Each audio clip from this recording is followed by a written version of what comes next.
सभी दोस्तों को अभिषेक चौधरी की तरफ से प्यार भरा नमस्कार। और मैं आशा करता हूं कि आप सब लोग ठीक होंगे, स्वस्थ होंगे और अपने घर पर अच्छे से पढ़ाई कर रहे हैं। तो जैसा कि आप सब लोगों को पता है कि हम इंडियन पॉलिटी और कॉन्स्टिट्यूशन से जुड़ी हुई एक सीरीज चला रहे हैं, जिसमें हम अब तक भारत के राज्य क्षेत्रों के बारे में, सिटीजनशिप के बारे में और हम फंडामेंटल राइट के बारे में बात कर चुके हैं और कर रहे हैं। उसी में हम फंडामेंटल राइटों के बारे में 2 लेक्चर अपने पूरे कर चुके हैं। उसी क्रम में यह हमारा लेक्चर नंबर 3 है, जिसमें हम फंडामेंटल राइटों के बारे में और जानेंगे। ठीक है, तो हम अब तक आर्टिकल 21 के बारे में चर्चा कर चुके हैं। उससे अगला हमारा आर्टिकल है आर्टिकल 21A, ठीक है, जिसमें शिक्षा के अधिकार के बारे में बात करी जाएगी। अब हम देख लेते हैं आर्टिकल 21A, शिक्षा का अधिकार, राइट टू एजुकेशन। देखिए, जहां भी आपको कैपिटल 1 में मिले, कैपिटल में मिले ए, तो मतलब ये मूल संविधान में नहीं था, ये बाद में जोड़ा गया है। इससे आप इस चीज का अंदाजा लगा सकते हैं, ये एक स्वतंत्र आर्टिकल है। ठीक है, देखिए, प्रारंभ में यह फंडामेंटल राइट नहीं था, यहाँ पर भी यही बात की गई। यद्यपि सुप्रीम कोर्ट ने एक केस हुआ था मोहिनी जैन के मामले में, शिक्षा के अधिकार को आर्टिकल 21 के अंतर्गत एक मूल अधिकार घोषित किया। मोहिनी जैन का एक केस आता है जिसमें सुप्रीम कोर्ट ने शिक्षा के अधिकार को क्या कर दिया, फंडामेंटल राइट घोषित कर दिया। और संविधान संशोधन होता है 86वां, जो कि 2002 में होता है, उसमें ये जोड़ा जाता है। ठीक है, इसके अनुसार क्या होता है, देखिए, हमारा जो राज्य है मतलब भारत, 6 से 14 वर्ष की आयु के सभी बच्चों के लिए निःशुल्क मतलब फ्री और अनिवार्य मतलब मैंडेटरी शिक्षा का उपबंध करेगा। मतलब राज्य की ये ड्यूटी बना दी गई है कि वो 6 से 14 वर्ष तक की आयु की सभी बच्चों के लिए क्या करेगा, निःशुल्क और अनिवार्य शिक्षा का उपबंध करेगा। ठीक है, अब देखते, संसद ने 2009 में आर्टिकल 21A का अनुसरण करते हुए right to information, right to education act पारित किया। इसके तहत 25% सीटें प्राइवेट स्कूलों में भी आरक्षित कर दी गई बच्चों के लिए। ठीक है, जो गरीब बच्चे हैं। अब देखते हैं आर्टिकल 22 क्या कहता है। आर्टिकल 22 भारत के संविधान का कहता है, गिरफ्तारी और निरोध से संरक्षण, मतलब आपको गिरफ्तारी से बचाना है, निरोध मतलब डिटेंशन। ठीक है, बिना किसी मजिस्ट्रेट के सामने आपको लाए, आपको डिटेन करके रख रखा है पुलिस ने। ठीक है, ऐसे पुलिस कहती है कि दरोगा की पावर है ये। ठीक है, अब देखते हैं, कुछ मामलों में किसी व्यक्ति को गिरफ्तारी, मतलब यहाँ पर देखिए, कुछ मामलों में किसी व्यक्ति को गिरफ्तारी एवं निषेध से संरक्षण प्रदान करता है तथा यह अनुच्छेद 21 का पूरक है। जो आर्टिकल 21 था यह इसका ही पूरक है। ठीक है, तो उसमें क्या है, देखिए, कुछ ऐसे मामले हैं जिनमें आप व्यक्ति को गिरफ्तार नहीं कर सकते और उन्हें डिटेंशन में नहीं रख सकते, उनको संरक्षण प्रदान करता है कुछ ही मामलों में, सब में नहीं। ठीक है, अब देखते हैं, कुछ लोगों को क्या लगता है, कॉन्स्टिट्यूशन पढ़ते हैं, ये आर्टिकल 22 में ये कहा गया है जी कि गिरफ्तारी और निरोध से संरक्षण प्राप्त है, लेकिन कुछ मामलों में प्राप्त है। अब ध्यान से पढ़िएगा। ठीक है, आर्टिकल 22 क्या कहता है, देखिए, इसका पहला भाग है, पहला भाग ए, वो क्या कहता है, साधारण कानूनी मामले, और दूसरा भाग है बे, जो निवारक हिरासत के मामले हैं, इनके बारे में बात करता है। अब हम देख लेते हैं पहला भाग क्या कहता है। देखिए, उस व्यक्ति को जिसे साधारण कानून के तहत, कोई भी व्यक्ति है उसे साधारण कानून के तहत अगर पुलिस क्या कर रही है, हिरासत में ले रही है, कस्टडी में लिया गया है, तो उसे क्या होगा, निम्नलिखित अधिकार प्राप्त होंगे।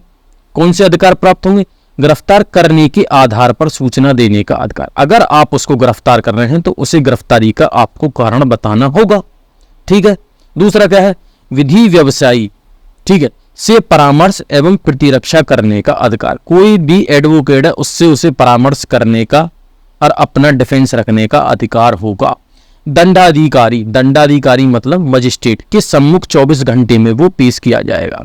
ठीक है, अगर किसी व्यक्ति ने कोई भी क्राइम कमिट किया है, उसे 24 घंटे के भीतर पुलिस मजिस्ट्रेट के सामने प्रोड्यूस करेगी। ठीक है, ये क्या है, ये तुम्हारा फंडामेंटल राइट है। किस मामले में, साधारण कानूनों के मामले में। वहीं आप देखते हैं एक दूसरा भाग है, ठीक है, इसे बोलते हैं निवारक हिरासत के मामले। ठीक है, इसमें 2 तरीके के आते हैं, एक दंड विषयक जो कठोर बोलते हैं, एक होते हैं निवारक। निवारक कैसा, अभी जम्मू कश्मीर में चुनाव हुए थे, अब तो जम्मू कश्मीर में चुनाव चल रहे, जब लोकसभा के चुनाव हुए थे उस टाइम पे वहाँ के माहौल को देखते हुए जम्मू कश्मीर के कुछ नेता थे, ठीक है, PDP की नेता हुई महबूबा मुफ्ती, उनको, फारूक अब्दुल्ला को, इन सब लोगों को क्या कर दिया था, आर्टिकल 317 के जब स्क्रैप हुआ था उस टाइम पे इन्हें डिटेंशन करके रख दिया गया ताकि कोई मामला गड़बड़ ना हो। ठीक है, सामान्य कानून क्या होता कि इन्हें जी नहीं बंद कर सकते थे मजिस्ट्रेट के सामने, इनमें इनकी क्या है, इनका अधिकार था, लेकिन यहाँ नहीं है निवारक हिरासत के मामले में।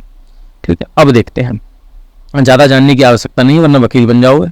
अब लग देखते हैं शोषण के विरुद्ध अधिकार। देखिए अगला आर्टिकल कहता है शोषण के विरुद्ध अधिकार, जो कि आर्टिकल 23 और 24 में शोषण के विरुद्ध अधिकार के बारे में बात करेंगे। देखिए आर्टिकल 23 क्या कहता है, मनुष्य के दुर्व्यापार, बेगार या बलात् श्रम का निषेध करता है। मतलब किसी भी मनुष्य के साथ क्या किया जाएगा, दुर्व्यापार, मतलब उसका बैड इंटेंशन से उसका क्या है व्यापार नहीं किया जाएगा। मान के चलो मानव तस्करी की यहाँ पर बात चल रही। ठीक है, बेगार मतलब बिना उचित भुगतान के कार्य करवाना। आप पुरानी फिल्में देखते होंगे, अपने गांव में भी आपने देखा होगा, कुछ आदमी ऐसे हैं जो कमजोर वर्ग के हैं, उन पे कुछ मजबूत स्थिति के आदमी का हाँ भाई हमारा ये काम कर दे, ये कार्य कर दे, मतलब बेकार करवाने का, जिसमें वो उनको उचित भुगतान नहीं देखते, थोड़े बहुत पैसे दे देते हैं। ठीक है, जैसे पहले टाइम पे जमींदार हुआ करते थे। आपने जमींदारों के शोषणों की काफी भारतीय सिनेमा में फिल्में देखी होंगी। बलात् श्रम, जबरदस्ती क्या करता है, मना करता है। जैसे वेश्यावृत्ति आप नहीं करा सकते किसी से भी जबरदस्ती। ठीक है, अपवाद क्या है, सार्वजनिक हित में ये काम हो सकता है। सार्वजनिक हित में कैसे, अगर सरकार करती है किसी से क्या कर सकती है, बेगार करवा सकती है। ठीक है, बलात् श्रम भी करवा सकती है, लेकिन दुर्व्यापार नहीं होगा। ठीक है, ये चीज अलग है। आर्टिकल 24 क्या कहता है, 14 वर्ष तक की आयु के बच्चों को कारखाना, खान और खतरनाक रोजगार में नहीं लगाया जा सकते। 14 वर्ष तक की आयु के बच्चों पे वो काम नहीं कर सकते, किन किन चीजों में, कारखाने में काम नहीं कर सकते, खान में काम नहीं कर सकते, खतरनाक रोजगार में काम नहीं कर सकते, उनमें नहीं लगाया जा सकता। यहाँ कोई अपवाद नहीं है। ठीक है, देखिए चाय की दुकान पर लड़का काम कर सकता है, लेकिन कारखाने में या खान में काम नहीं कर सकता है। इसी को ध्यान में रखते हुए संसद ने बलात् श्रम नियंत्रण एवं निवारण अधिनियम 1986 पारित किया। इसमें क्या किया गया, तो बाल श्रम करने को एक दंडनीय अपराध माना जाए। ये कानून बनाकर बाल श्रम नियंत्रण और निवारण अधिनियम 1986 का कहता है कि जो बाल श्रम है, जो बच्चों से काम करवाया जाता है, उसे क्या बना दिया गया, एक दंडनीय अपराध का बना दिया गया। अगर आप ये करते हैं तो आपको दंड दिया जाएगा। 14 से 18 वर्ष तक की आयु के बच्चों को कारखाना, खान या खतरनाक काम में नहीं लगाया जा सकता। जो 14 से 18 तक आयु के बच्चे हैं उनको भी खतरनाक कामों में नहीं लगाया जा सकता। अब देखते 14 वर्ष तक की आयु के बच्चों को घरेलू या अन्य कार्य में भी नहीं लगाया जा सकता है। लेकिन 2015 में हमारे यहाँ क्या होता है, अमेंडमेंट होता है, गवर्नमेंट करती है और वह लाया जा सकता है, मतलब उसे लगाया जा सकता है कार्य में। अब तक क्या है, मतलब बच्चों को घरेलू कार्य में नहीं लगाया जा सकता था। ये कानून था 1986 का। लेकिन 15 में क्या होता है, इसका संशोधन कर दिया जाता है और यह कह दिया जा सकता है कि चाय की दुकान हुई, ऐसे काम हुए, घरेलू कार्य में बच्चों को लगाया जा सकता है, वो मदद कर सकते हैं। हालांकि कहीं इस तक ये रेशनल भी है, लेकिन नोबेल पुरस्कार विजेता भारत के कैलाश सत्यार्थी ने इसका बहुत ही कड़े शब्दों में इसकी निंदा की थी और इसका विरोध भी किया था, जो कि काफी हद तक सही भी था। ठीक है, आगे देखते। अगला बात करता है धार्मिक स्वतंत्रता का अधिकार, राइट टू रिलीजन की बात यहाँ पे की गई है, जो कि आर्टिकल 25, 26, 27 और 28 में की गई है भारत के संविधान में। देखिए आर्टिकल 25 क्या कहता है, प्रत्येक व्यक्ति को अंतकरण की स्वतंत्रता, अंतकरण मतलब खुद की, मतलब उसकी कंसाइंस, उसकी अंतरात्मा, और किसी भी धर्म को वो मान सकता है, उसका आचरण करने का और उसका प्रचार करने की स्वतंत्रता होगी। कोई भी व्यक्ति है उसके अपने अंतकरण की स्वतंत्रता है कि वो किसी भी धर्म को मानने, उसका आचरण करे और उसका प्रचार करने की स्वतंत्रता होगी। देखिए हिंदू धार्मिक संस्थाओं को सभी वर्गों के लिए खोला जाएगा। इसमें एक चीज और कही आर्टिकल 5 में, जो हिंदू की जो धार्मिक संस्थाएं होंगी उन्हें सभी वर्गों के लिए खोला जाएगा। ठीक है, और यहाँ जो हिंदू का अर्थ लगाया गया वो हिंदू, जैन, बौद्ध और सिख माना जाएगा। ठीक है, मतलब मुसलमानों के लिए नहीं है इसमें। ठीक है, मतलब हिंदू का जो यहाँ पर अर्थ लगाया गया है, हिंदू, जैन, बौद्ध और सिख, इनको हिंदू की परिभाषा के अंतर्गत बांधा गया है। ठीक है, आगे का है सिखों को कृपाण रखने का अधिकार होगा। ठीक है, धार्मिक स्वतंत्रता पर सीमाएं लगाई जा सकती हैं, जैसे कि कानून व्यवस्था का अगर उल्लंघन होता है तो क्या किया जा सकता है, आप पे सीमाएं लगाई जा सकती। राम, यहां पर देखिए एक मिनट, मंदिर में टेम्पल एंट्री के मामले में देखिए राम मंदिर का उद्घाटन हो रहा था। ठीक है, उस टाइम पे कानून व्यवस्था को देखते हुए सरकार क्या कर सकती है, आपके इस सब चीजों पे पाबंदी लगाई जा सकती है। सदाचार, मतलब सदाचार होता है आपका कोई भी ठीक तरीके से काम करना। जैसे टेम्पल एंट्री का मामला आता है, आपने सुना होगा क्या कहते हैं, लॉर्ड अयप्पा, कर्नाटक का मामला है, वहाँ भगवान अयप्पा के मंदिर में महिलाओं के जाने की मनाही थी। तो ये क्या था, ये डिग्निटी के खिलाफ था, महिलाओं की गरिमा के खिलाफ। तो उसमें एंट्री दी गई। तो क्या राज्य क्या कर सकता है, कानून बना सकता है। और वो क्या, जुडिशरी ने काम किया कि महिलाओं को वहाँ भीतर जाने की आज्ञा दी गई। लेकिन धार्मिक स्वतंत्रता क्या कहती है, ठीक है, कि आप नहीं जा सकते। मतलब जो लोग हैं उन्हें अपने उसके क्या है, उसका आचरण करने का, उसका प्रचार करने की स्वतंत्रता होगी, ठीक है, धर्म को मानने की, ये सब चीज, ठीक है। या सार्वजनिक स्वास्थ्य के सामने मतलब कोविड-19 भारत में आ गया तो आप ये नहीं कह सकते कि जी हमें धर्म के हिसाब से आचरण करने का अधिकार है, हम मंदिर जरूर जाएंगे या हम मंदिर में भीड़ लगाएंगे, ठीक है, आप यह कार्य नहीं कर सकते। तो यहाँ धार्मिक स्वतंत्रता पर रोक लगाई जा सकती है। अगले ठीक, आर्टिकल 26 क्या कहता है, प्रत्येक धार्मिक समुदाय, कोई भी धार्मिक समुदाय, हिंदू, मुस्लिम, सिख, जैन हो, पारसी, को अपने धार्मिक मामलों के प्रबंधन का अधिकार है। अपने धार्मिक मामलों का वो कैसे मैनेजमेंट करते हैं वो उनका अधिकार है। अपने फेस्टिवल को कैसे मनाते हैं, बशर्ते लोक व्यवस्था, कदाचार वगैरह ये सब चीजें नहीं होनी चाहिए। आर्टिकल 27 क्या कहता है, ऐसा कोई टैक्स, देखिए राज्य कोई भी ऐसा टैक्स नहीं लगाएगा जिससे जो प्राप्त आय हो रही है वो किसी धर्म विशेष की उन्नति के लिए खर्च की जा रही है। मतलब राज्य ऐसा कोई भी विशेष टैक्स नहीं लगाएगा जिससे कोई आय जो है अर्जित होती है और उसे किसी धर्म विशेष की, मतलब हिंदू हो, जैन हो, सिख हो, पारसी हो, मुस्लिम हो, उसकी उन्नति के लिए राज्य खर्च करे, ठीक है। तो राज्य ऐसा टैक्स नहीं लगाएगा। आर्टिकल 27 मात्र इतना कहता है। और आर्टिकल 28 क्या कहता है, आर्टिकल 28 कहता है राज्य और धार्मिक शिक्षा के संबंध को दिखाता है। आर्टिकल 28 बताता है राज्य और धार्मिक शिक्षा के संबंध के बारे में, और राज्य की शिक्षा संस्था में धार्मिक शिक्षा का निषेध करता है। और यह कहता है कि राज्य जो शिक्षा देगा उसमें धार्मिक शिक्षा राज्य नहीं देगा। राज्य की जो भी संस्थाएं होंगी उसमें धार्मिक शिक्षा नहीं दी जाएगी, ठीक है। आगे देख, आप प्राइवेट कोई भी बनाइए, आप मदरसा बनाइए, गुरुकुल बनाइए, सिख अपना कोई बनाइए, कुछ भी बनाइए, लेकिन अगर राज्य का है तो उसमें धार्मिक शिक्षा नहीं दी जाएगी, ठीक है।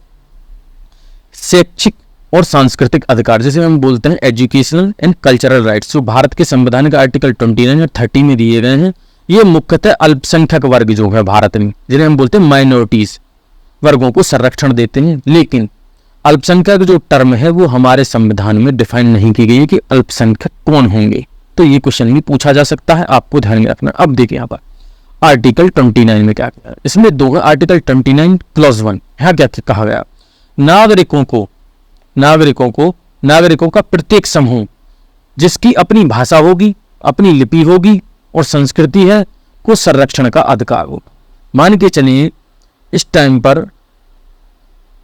ठीक है, हमको लगता है कि हिंदी जी हमारी भाषा है, लिपि है, संस्कृति है, उसको हमें प्रिजर्व करने का अधिकार होगा, संरक्षण का अधिकार होगा। कोई भी समुदाय है, मान के चलिए कोई छोटा समुदाय है, कोई जनजाति है, उनकी अपनी भाषा है या बोली है या अपनी संस्कृति है, तो हम उन पर कोई कल्चर थोप नहीं सकते या कोई भाषा थोप नहीं सकते, तो उनको अधिकार है उसे संरक्षण देने का, ठीक है।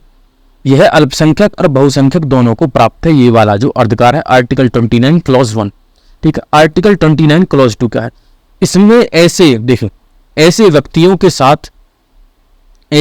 साथ शिक्षा संस्थाओं में केवल प्रवेश के लिए भेदभाव नहीं किया जाए। मतलब ऐसे कुछ व्यक्ति होंगे, उनमें शिक्षा संस्थाओं में अगर कोई प्रवेश लेता है तो उन पर भेदभाव नहीं किया जाएगा। आपका रंग कैसा है, जात कैसी है, धर्म कैसा है, इसके आधार पर भेदभाव नहीं किया जाएगा। अब हम देख लेते हैं, मैंने बताया कल्चर क्या होता है, मतलब संस्कृति क्या होती है। देखिए संस्कृति हमारे यहाँ एक जीवन पद्धति है जिसे आप जी रहे हैं रोजमर्रा की जिंदगी में, ठीक है। जैसे आप कैसे वस्त्र पहन रहे हैं, वस्त्र विन्यास कैसा है, आपका कुर्ता पजामा पहनते हैं, जींस पहनते हैं, टी शर्ट पहनते हैं, कोट पहनते हैं, टोपी लगाते हैं, तिलक लगाते, ठीक है। खान पान कैसा है आपका, आप क्या खाते हैं, साग सब्जी खाते हैं, दाल खाते हैं, मछली खाते हैं, अंडे खाते हैं, क्या खाते हैं, आप कैसा संगीत सुनते हैं, फारसी, आप हिप हॉप सुनिए, आप इंडियन म्यूजिक सुनिए, आप कव्वाली सुनिए, कोई सुनिए, इंग्लिश म्यूजिक सुनिए, आप त्योहार मनाने, आप कोई भी आप त्योहार मनाते हैं, ये क्या है, कल्चर का पार्ट है। नृत्य क्या है, ये भी कल्चर का पार्ट है। डांस, कुचिपुड़ी, ये सब आपके क्लासिकल डांस हो गए, हर स्टेट के अलग डांस हो गए, भांगड़ा, ये सब, ठीक है। आपकी भाषा कैसी, ठीक है। तो आज के बाद आपको भाषा को लेकर चिंतित नहीं होना है, तो कल्चर का ये सब चीजें पार्ट होती हैं।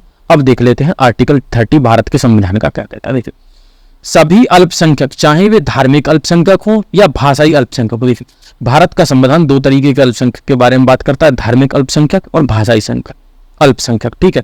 मतलब धर्म के मामले में और भाषा के मामले में उन्हें अपनी इच्छा अनुसार, उन्हें क्या है, अपने इच्छा के अनुसार, मतलब अपने मन के अनुकूल, मनोनुकूल शिक्षा संस्था स्थापित कर सकते हैं, वो उसका प्रबंधन कर सकते हैं, मतलब मैनेजमेंट करने का उन्हें अधिकार होगा। आर्टिकल 30 ये बात कहता है। अब देखिए, यदि किसी अल्पसंख्यक शिक्षा संस्था की भूमि या संपत्ति का जनहित में अधिग्रहण किया जाता है तो उसे बाजार दर पर मुआवजा दिया जाएगा। आप यह नहीं कह सकते, मान के चलिए कोई एक्सप्रेसवे बन रहा है, अगर उसमें कोई अल्पसंख्यक संस्थान सामने आ जाता है, उसे तोड़ने की बात आती है, तो आप ये नहीं कह सकते कि जी हमारा धार्मिक अधिकार है कि इसको अब हम अपने आप का प्रबंधन करेंगे, ठीक है, हम जैसे भी करेंगे। उसका क्या है, जनहित में अधिग्रहण किया जा रहा है, तो राज्य क्या करेगा, उसका बाजार दर पर मुआवजा देगा आपको, उसे वहां से हटा के कहीं और बना लीजिए, ठीक है। ये नहीं कह सकते कि हाँ जी ये मंदिर 50,000 साल पुराना है या कुछ भी है, सब पे प्राचीन मंदिर लिख दो या कहीं लिख दो प्राचीन मजार लिख दो, कुछ भी लिख दो, ऐसा नहीं, ठीक है। अब देखो, भारत का संविधान केवल धार्मिक और भाषाई अल्पसंख्यक मानता है। अगर आपसे पूछा जाए भारत का संविधान के तरीके का अल्पसंख्यक मानता है, तो दो तरीके, एक भाषा के रूप में अल्पसंख्यक हो और दूसरा कौन से हो, धार्मिक रूप से अल्पसंख्यक हो। अब देखिए आगे एक मामला आता है कि अल्पसंख्यक कौन होगा, ये क्वेश्चन उठता है।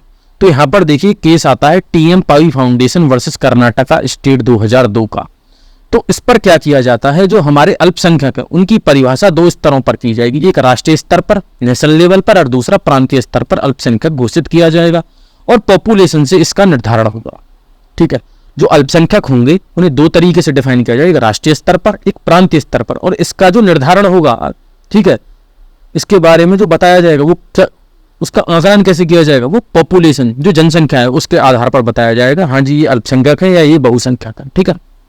अब देखिए सुप्रीम कोर्ट के अनुसार राष्ट्रीय और प्रांतीय स्तर पर सर्वाधिक जनसंख्या वाला समूह बहुसंख्यक माना जाएगा। देखिए सुप्रीम कोर्ट क्या कहता है, हमारा जो राष्ट्रीय स्तर हो या प्रांतीय स्तर पर, उस पर जिस समुदाय की सबसे ज्यादा जनसंख्या होगी वो क्या माना जाएगा, बहुसंख्यक माना जाएगा। और शेष समूह जिन्हें राष्ट्रपति या राज्यपाल मान्यता दे वे अल्पसंख्यक कहलाएंगे, ठीक है। राज्यपाल मान्यता दे सकते हैं और राष्ट्रपति मान्यता दे सकते हैं किसकी, अल्पसंख्यक। अब देखिए राष्ट्रीय स्तर पर, देखिए भारत में जो राष्ट्रीय स्तर पर 6 तरीके के अल्पसंख्यक बताए गए हैं। मुस्लिम हैं जिनमें सिख हैं, जैन हैं, पारसी हैं, क्रिश्चियन हैं और बुद्ध है, एक्सक्लूड हिंदू, ठीक है, इनको बाहर रखा गया है क्योंकि राष्ट्रीय स्तर पर हिंदू की जनसंख्या ज्यादा है। आई बात आपकी समझ में, ठीक। तो देखिए यहां तक इसमें इतना ही है। आगे हम अगले भाग में जो अगला पार्ट आएगा उसमें हम आर्टिकल 32 के बारे में चर्चा करेंगे और जो कि बहुत ही डिटेल में जाके करेंगे, जो कि हमारे भारत के संविधान की आत्मा है डॉक्टर BR अम्बेडकर के अनुसार। तो इसको हम ध्यानपूर्वक देखेंगे